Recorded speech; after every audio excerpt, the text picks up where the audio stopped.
40k is a franchise shaped by the gods that inhabit it.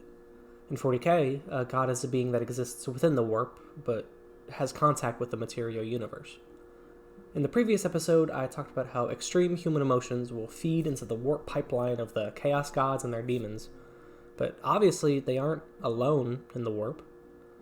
Chaos makes up a massive swath of the warp, called the Realm of Chaos, and most warp energy active in the Milky Way is chaotic. But the keyword here is most. The parts of the warp that aren't held by the Chaos Gods are called the Formless Wastes. These are the kaleidoscopic, swirling landscapes that you see during warp travel or transit. Warp travel relies on moving through shallow parts of the warp, as far from the deeper waters as possible. The deeper you get, the more inundated with chaotic energy it becomes. This is why stable warplanes exist. Following the analogy of last video, stable warplanes are like sandbars or shallow channels in the ocean. Yes, you are still sailing through the ocean and are at its mercy, but it's much safer setting out along a shallow bay than sailing through the deepest points of the sea. The Tau have a similar system, except they don't even dive that deep, barely skipping into the warp, but I digress. These formless wastes are just that, formless, until they are claimed. This is done by any entity in the warp that has the power capable of maintaining a level of physical control over their entire domain. This is usually done by demon princes or greater demons of note, but also done by the gods that exist outside the pantheon. These gods, such as Vashtorr, Malal, Ansel, and others, and even at one time Eldar Gods, claim a small piece of the warp for themselves. And from that point, they do exactly what the pantheon does, seeking to reintegrate with the material universe through whatever form their worship takes. So, who are the gods of 40k? And just what do they do? Probably the most important to start with, the Pantheon of Chaos, or the Chaos Gods, are the primary antagonist of the Warhammer universe. Not 40k, not fantasy, Warhammer. Between these two franchises, the gods are essentially the same being. In many headcanons, they literally are. The fantasy world created by the same old ones, an undiscovered part of the galaxy, or in the Eye of Terror. Regardless of if you combine these two settings, they are interchangeable and still important to know and be able to recognize, regardless of what you're interacting with. While he's named Grandfather, Nurgle isn't actually the oldest of the four gods. That's a name that was given for his benevolent attitude. The oldest of the gods is Khorne. The first attack made in anger, the first murder. He is spawned from the primal rage of sentient species, pure bloodlust personified. He is a blood god, a war god, and a skull god, all in one. He sits atop a throne of brass, atop a mountain of skulls, a mountain bigger than planets, piled high with the skulls that have been taken in his name.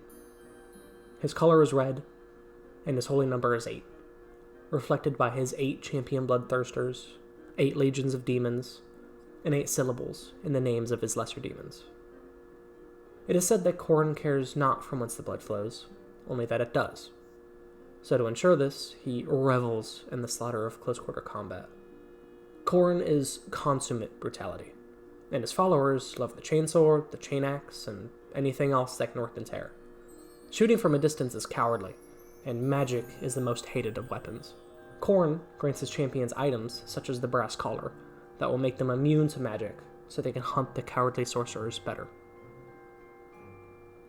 He whispers in the ear of everyone who finds themselves fighting for their lives. Soldiers that once prayed to go home to their families will start to pray for their enemies to just die already, and then a prayer for the ability to make sure that they can.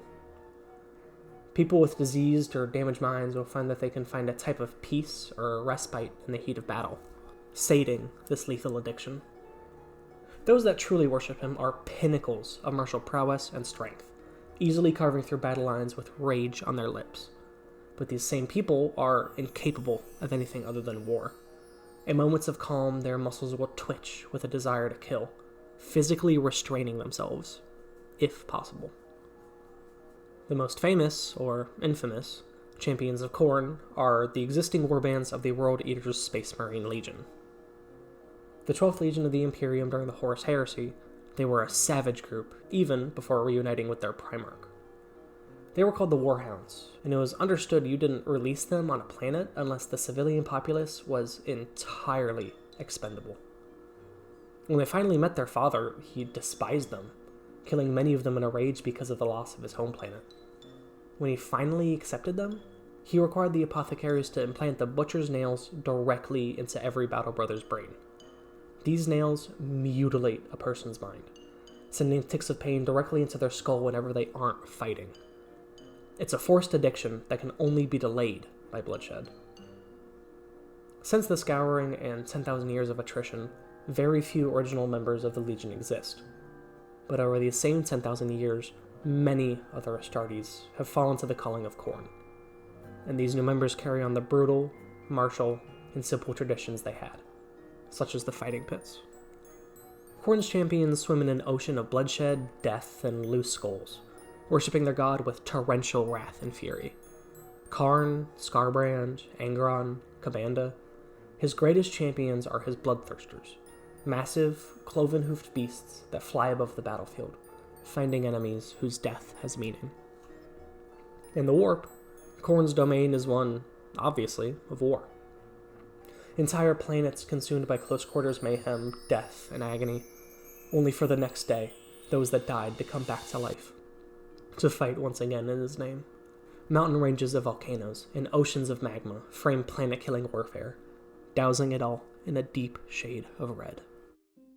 The next is Tzeentch, changer of ways and changer of fates. Tzeentch is a god of absolute knowledge, evolution, and change, that puts information and wisdom over everything else.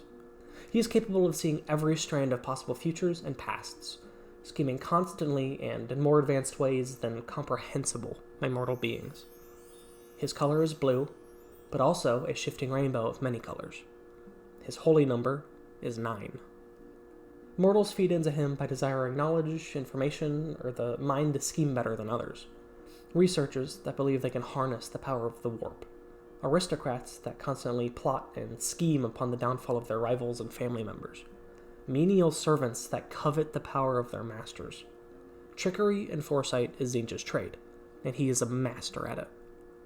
His demons are gibbering collectors of knowledge that act out seemingly unrelated schemes that somehow contribute to an end goal that can't be divined by us. Assassinating a planetary general that could become a threat in a few decades. Destroying a planet that could thwart Tzeentch's schemes in a few centuries. His demons are cascading piles of limbs and flesh that constantly change, mutate, and evolve before your very eyes. Even his mortal followers aren't immune. Humans will be found with the tail of a feline, an extra limb of a reptile, or 4 eyes, marching all to the will of the changer of fates. Mortal followers are all granted pittances of his knowledge. Tiny shards that will give them short-term abilities, maybe even psychic powers, but over time, they will all become stepping stones upon his path to victory. If they aren't burned out by too much knowledge in the first place. There is no future in Tzeentchian cults. None but those created by the Changer. His notable legion is that of the Thousand Sons Traitor Marine Legion. During the Great Crusade, the Thousand Sons were unique in that after 5 years of the Great Crusade, nearly all of their brothers were psychically abled. They used their powers for everyday rote activities, such as cleaning their bolters and pulling items toward themselves. But a mutation began to occur within the Thousand Sons Legion, where psychic brothers would instantaneously erupt into mountains of roiling flesh and limbs, turning feral upon once brothers. These brothers were cryo-sealed and kept secret, because once Prospero was discovered, and Magnus as well, the Emperor brought him and his legion to Earth as the flesh change grew into an epidemic. Once they were able to stop the plague, only 1,000 brothers remained, of the tens of thousands that once stood. This flesh change prompted Magnus and his favorite son, Azek Ahriman, to seek out a cure while joining the Great Crusade, a force never again as large as it once was. After the Council of Nicaea and the Isstvan massacre, confusion spread across the galaxy, and Leman Russ still believed Horus loyal. So, when Russ was ordered to subdue Magnus for witchcraft by any means necessary, Russ, as the Emperor's executioner, had no qualms. Russ brought fire to Prospero, destroying it and breaking Magnus's back. Shattered once again, the Legion fled into the Eye of Terror, where the flesh change came once again. In an effort to stop the transformation, Ahriman, without Magnus's guidance, enacted a ritual that he hoped would end it forever. It did. The greatest and strongest sorcerers survived with their minds intact, but for the vast, vast majority of the surviving Legion, their armor was fused shut, and their bodies turned to sentient dust. They'd become rubric marines, mindless automatons that moved to the will of their psychic masters, rising every time they were destroyed. Now, Ahriman searches for a way to reverse it, while the rest of his Legion falls to esoterica and the pursuit of forbidden knowledge. Tzeentch's greatest demons are Lords of Change, massive birds that keep infinite troves of information and magic, sending out demons and agents to search for even more. Kyra's Fate Weaver is such a being, a two-headed Lord of Change, with one head peering into the past and the other into the future. He is an agent capable of sowing chaos across an entire galaxy. Another interesting champion are the Blue Scribes, two blue horrors that travel the universe, constantly writing down all pieces of magical or scientific information they can. You can start to see a theme here. In the Warp, Tzeentch roams in an infinite library in the Impossible Fortress, placed at the center of the shifting crystal labyrinth. Mortals that enter it lose their minds, unable to find a way out even in their imagination. His lands are constantly shifting, roiling, kaleidoscopic planes, dotted by libraries and other repositories of knowledge. Grandfather Nurgle is the third to form, allegedly formed during the human Middle Ages, i.e. the Black Plague. He is a plague god, the progenitor, carrier, and lover of all diseases, illnesses, infections, and sicknesses. His color is fetid green and yellow, and his number is 3. All illness stems from him, and all that are afflicted come under his control. But he's also so much more than the disease. He's the hopelessness that comes with it, the despair of feeling yourself die and rot, and the desire to be free of the pain. He is the rot, and he is also the desire to survive it. His followers are unwashed masses of disease-flecked vagrants, corpse-like zombies loaded with hundreds of illnesses and plagues. But many of Nurgle's followers will be laughing or smiling. This is because his followers carry all of these diseases, but they don't suffer from them. The pain of boils will fade, instead giving a mild sense of pleasure as they burst and fester. Rotting flesh will breed maggots and flies within your own skin, but they'll feel like a part of yourself, not something else. Nurgle loves his followers, and he doesn't let them suffer. Accepting his rot will release you from the burden of stagnation. Like Tzeentch, Nurgle is focused on change, but his change is a cycle. The cycle of life, death, and decay. His followers slowly die, but they allow themselves to become breeding grounds for new life in turn. Flies, Nurglings, worms, all spawn from decaying flesh, and in turn, they too will die, contributing their bodies to this endless cycle of life. His most common demons are plague bearers, shambling mounds of putrefying flesh, infecting everything around them in a miasma of rot. Nurglings and greater demons are created in Nurgle's image, replicas of the Grandfather, enacting his will with a smile and a laugh. His traitor legion is that of the Death Guard, the 14th Legiones Astartes of the Great Crusade. Originally called the Dusk Raiders, the 14th Legion was known for dour attitudes and extreme resilience even among the Astartes, but also for martial prowess. When their Primarch was discovered, this entirely changed. Mortarion grew up on Barbarous, a toxic death world in which the air was poisonous to its people. In the final moments of his rebellion, Mortarion failed to kill his adoptive father, but the Emperor arrived, killing the Necromancer and saving Mortarion. Although he swore fealty, this left Mortarion with a grudge, believing he was never able to prove himself worthy. He changed the dogged yet martial Dusk Raiders into his Death Guard, after the army he had raised on his home planet. He abandoned the dexterous aptitude for pure resilience and attrition tactics. The Death Guard would march forward, inexorably crushing all before it, while absorbing and surviving fatal blows. While Nurgle spoke to Mortarion as a teen, it was actually his first captain that brought the gift of Nurgle to the Legion. Mortarion spent his young life fighting the Psykers and Necromancers of Barbarous, and so hated witchcraft and all magics. So, in a final bid to bend him to Nurgle, Typhon, a friend of Mortarion since Barbarous, infected the Legion with the Destroyer Plague. Even Mortarion suffered its effects before finally succumbing and worshipping the Grandfather. The Death Guard are now giants of decaying flesh and bile, taking dozens of bolter rounds without changing their pace of march, the inexorable march forwards. In the warp, Nurgle toils in his fetid garden, an entire planet of bubbling disease made manifest, sucking swamps filled with toxic haze, oceans of pus and mucus, massive trees fed by the spilling of diseased blood and vomit. At the center of all of it he sits, storing a cauldron the size of a planet to brew the next batch of plagues. He's content with this, constantly working to find a disease that can kill a god, and win him the great game. Lastly, and most recently, is Slaanesh, she who thirsts.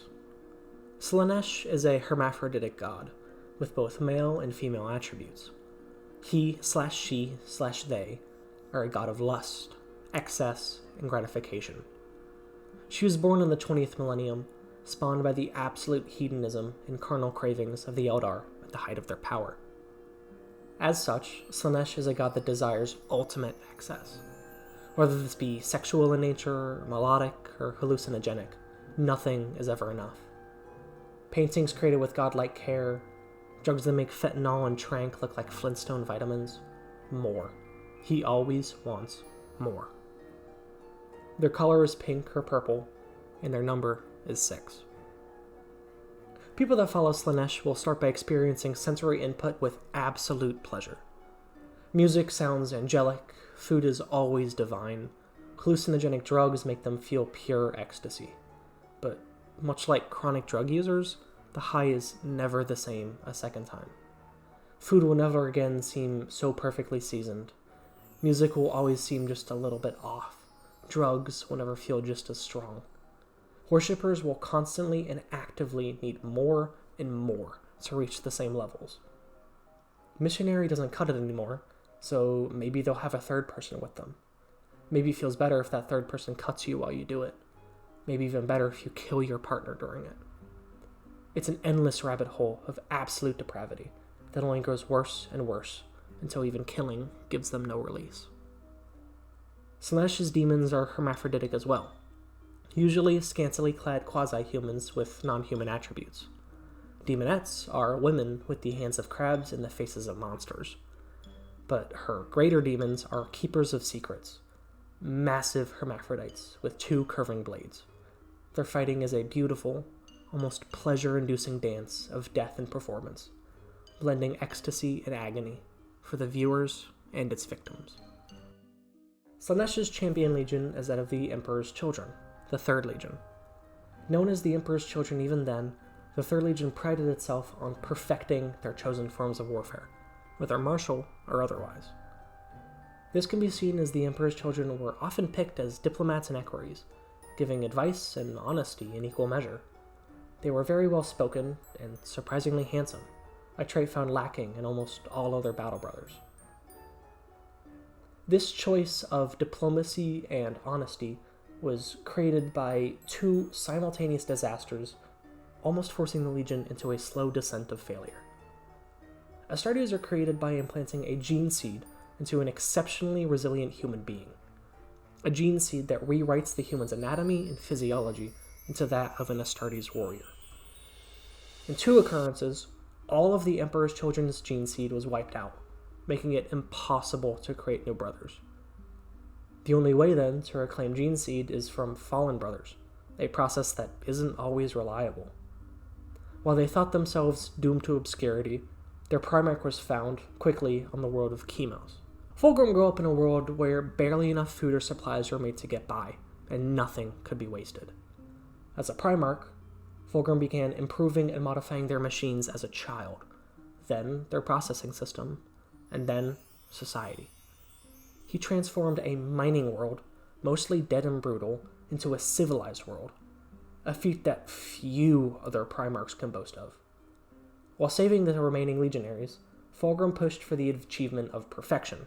For example, the Palatine Blades were a brotherhood entirely dedicated to perfecting swordcraft, the results of which can be found in Lucius the Eternal in modern 40k. However, during the Crusade, Fulgrim found and claimed a demonic sword from the Lair, a reptilian species. This sword, and only this sword, began pushing Fulgrim to chaos. Yes, I am making a conscious decision to ignore the reflection cracked, as you should as well. So, when Horus falls, Fulgrim is happily there alongside him.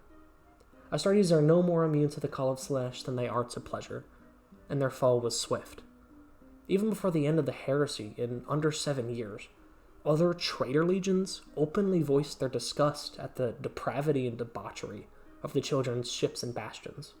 And unfortunately, time has not reduced their appetite. Slaanesh pleasures himself in the palace at the center of the 6 circles of seduction.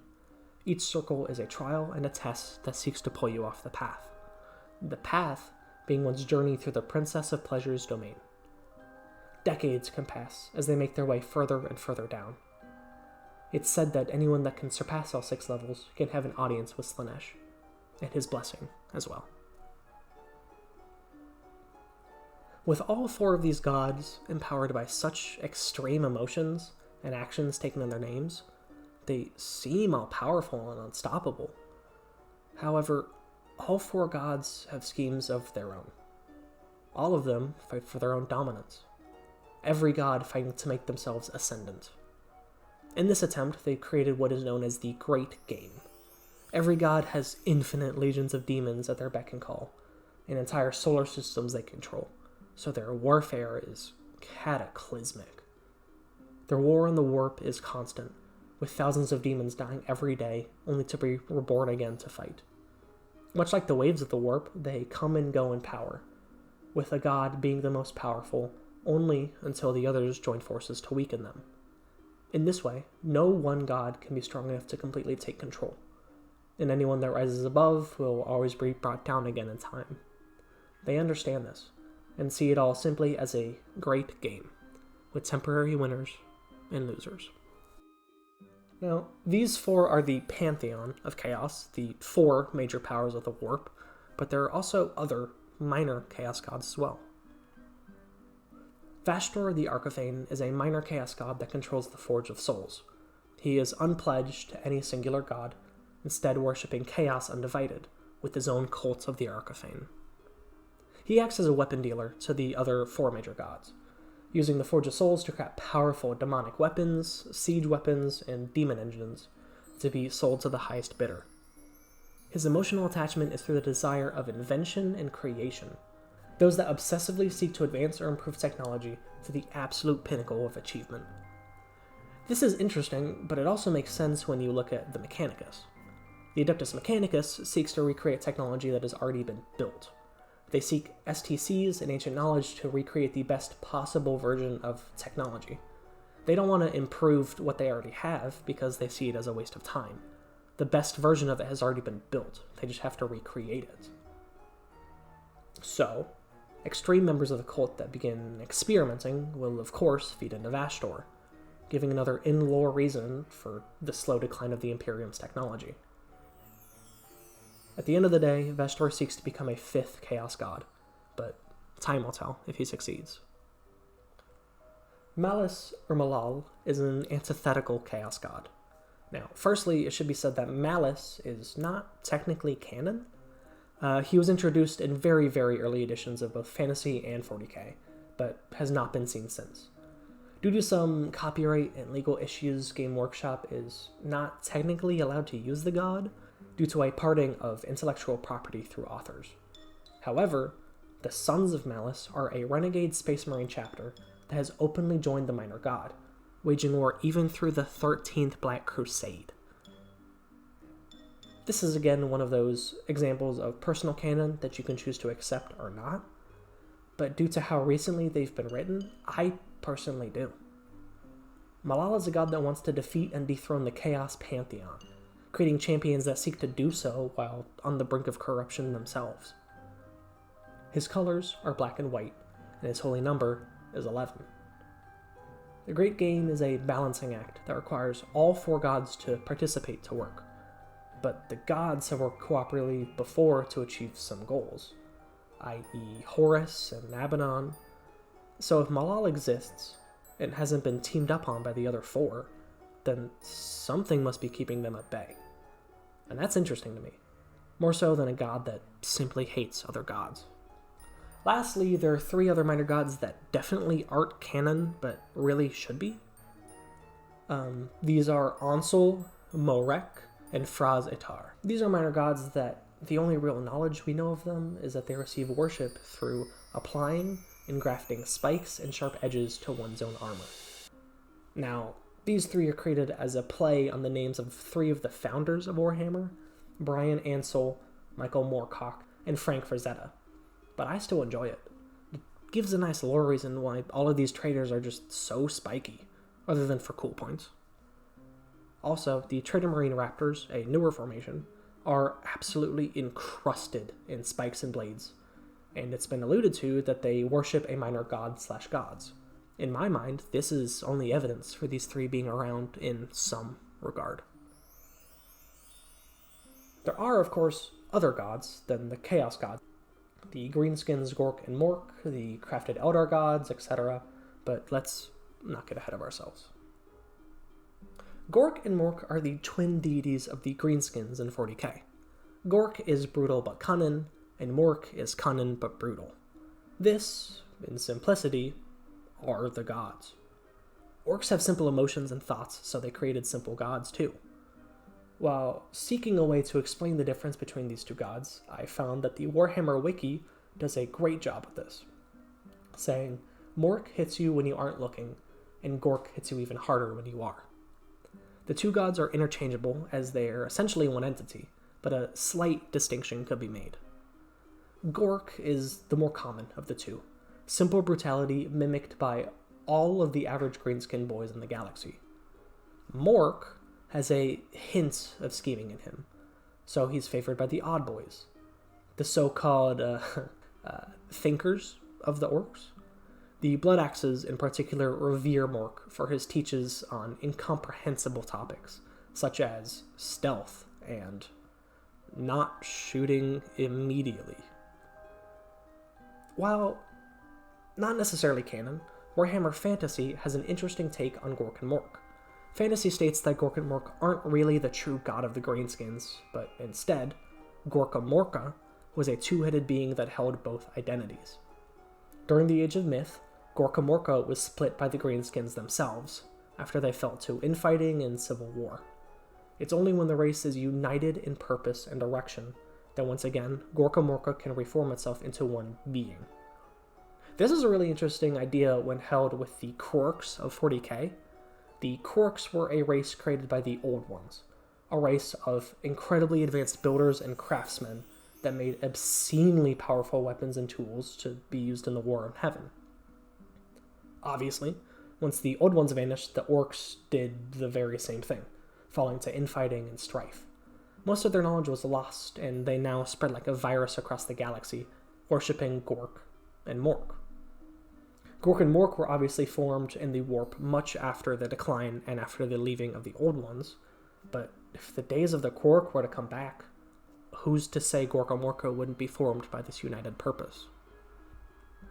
As a very, very small side note, there is an apocryphal mention that I'm really not sure how to place. Da Bad Moon is a literal moon that orbits the world of Warhammer Fantasy. A chunk of something called Loonstone that absorbs and retains warp energy. It's obviously worshipped as a deity in fantasy, seen through goblins and Da Bad Moons, but I often see Da Bad Moon included in a photo often used for 40k. Specifically, it was a photo of the warp that included the moon within it. While there is absolutely no mention of the Bad Moon of 40k, other than maybe the War of the Beast as a slight reference, but there is a clan called the Bad Moons in 40k, so I thought I would share. The Eldar Gods are almost all gone by the current iteration of 40k, but they are very unique and should be taken note of. Eldar Gods aren't some ancient presence adapted to the emotions of the Eldar, or something like the Catan that tied themselves to the Necrons through convenience. They were literally created for and by the Eldar. Each one of them was built to fulfill a specific objective. The Eldar were originally created as weapons to be used against the Necrons, meaning that a war god is one of their most powerful. Kala Menshikane is the Eldar's consummate avatar of war, destruction, and wrath. He was used in extreme effect in the War of Heaven, directly capable of fighting the Catan in their physical forms. But it wasn't just war. They had gods for every aspect of their lives, using them only as, again, a tool to rely upon and wield.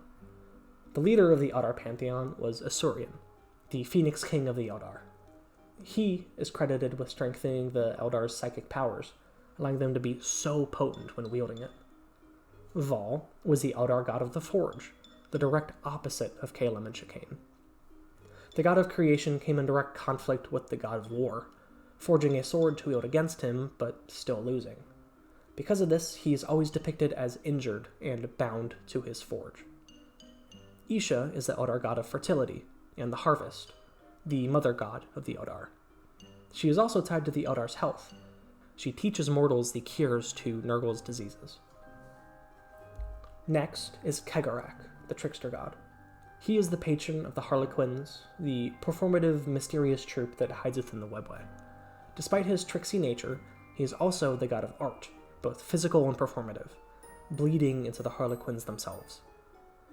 There are a few lesser-known gods as well, including Kurnos, the god of the hunt, Gia, the consort of the gods, Hawek, the god of stealth and deception, Lilith, the god of fortune and dreams, and Morai Heg, the crone goddess of fate and souls. Shockingly, a new Eldar god has formed recently, Aeneid. Aeneid is the god of the dead, and is empowered by Eldar that die and don't enter the warp. There is a prophecy that says once enough, or all, of the Eldar die and enter the infinity circuits or world circuits, that Aeneid will be born from the warp, entering our reality and waging a final war against Slaanesh, killing them as our final revenge for the Eldar. Then, all that were lost but saved from the warp would be reborn again into reality from the old days, returning the Eldar to their days of glory.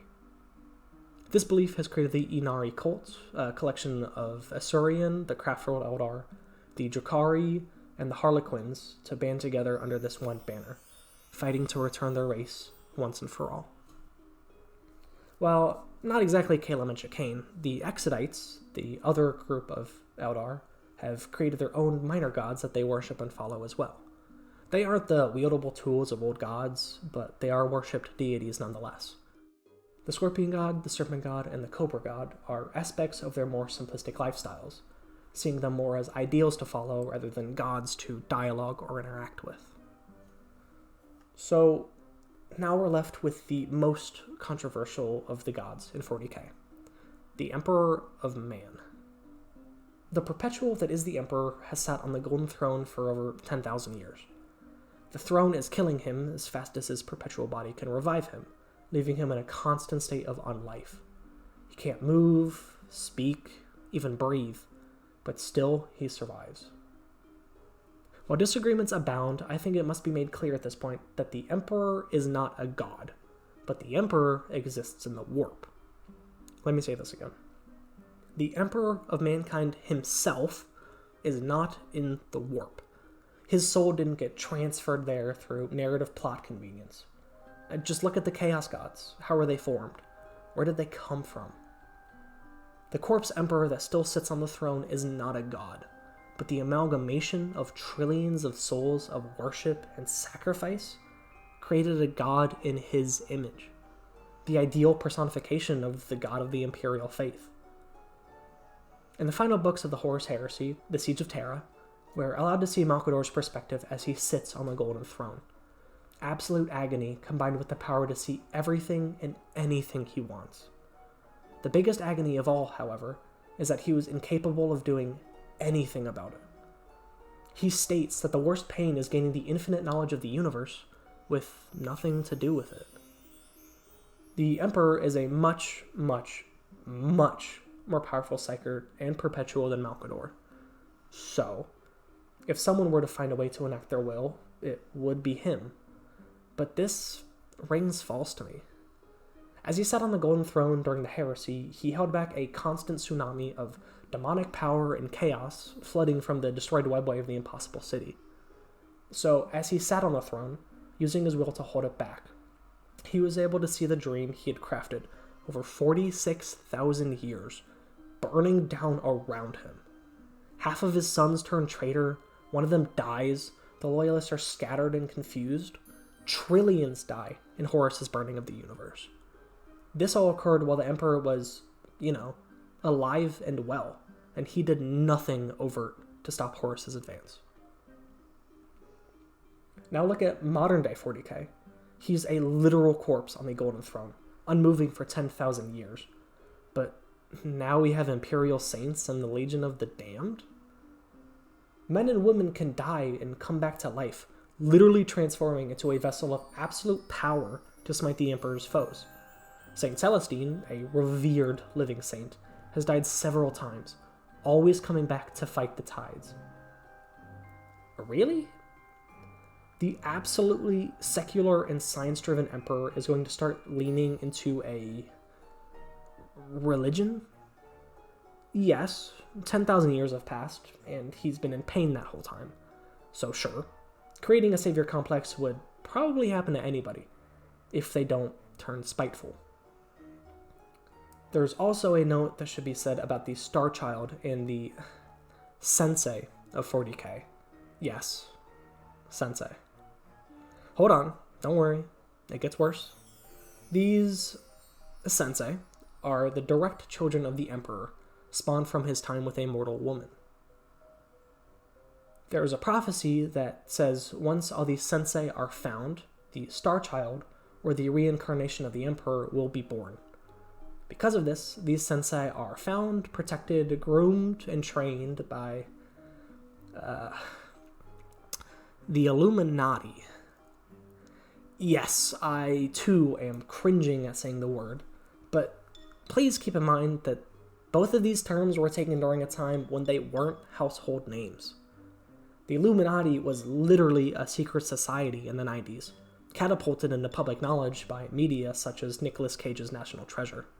And Sensei didn't break out into the West until animes like Naruto began dubbing in the late 2000s. Before this, they were literally just unique and interesting names and topics that sounded cool to use. This is likely why the whole thing was retconned in the 3rd edition, stating that Tzeentch was laying tricks to try and kill the Emperor. While some conflicting things have been published in recent memories, direct references haven't been published since 2002, and I think I speak for most when I say we're all okay with letting this one go. With all this being said, I am very confident in the suggestion that the Emperor is, for all intents and purposes, dead, but the symbol of him has grown into something new. I have one more point to make, but this is a massive, massive spoiler for both the Siege of Terra novels and the Horus Heresy as a whole. All 70 plus books. So I'm begging you to click away now if you are reading or working through the series yourself.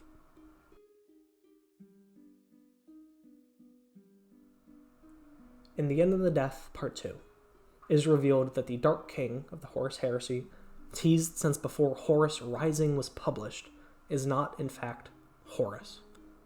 The Dark King is the Emperor. The Dark King is the 5th Chaos God that the Pantheon wanted to create. Slaanesh was created by the death of a species, and clearly the same steps are being taken to try and stifle humanity. The Emperor is described as simply becoming a massive black orb of pure, unadulterated power, being painful to even look at for too long. This is the gambit of the gods. Either Horus would win, and humanity would be nothing more than playthings to the gods, or the Emperor would win, finally letting himself be consumed by the oceanic amounts of the warp energy he's pulled into himself. Now, of course, he eventually relinquished these powers, convinced by Old Person and a few others of the folly of such an action. I'd also like to say that during this act of relinquishment, he also excises a part of himself, that part being his compassion. He knows that he can't hesitate for a moment with Horus, because without his powers, he'll need nothing holding him back.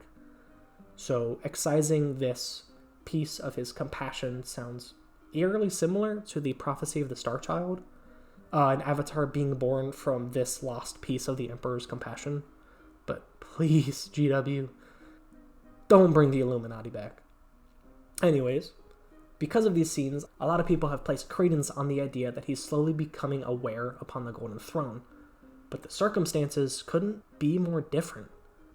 During the Horus Heresy, he was at the height of his power and at the height of his wrath. He isn't at the height of his power. He's incapable of speech or movement. During the Horus Heresy, it took all of his might and all of his wrath to achieve this temporary apotheosis of the Dark King, a level of power he couldn't hope to reach nowadays. So no, I don't think this stands as evidence. If anything, it's absolutely circumstantial. 40k is a franchise of choices, so, again, there's nothing wrong with disagreeing with me.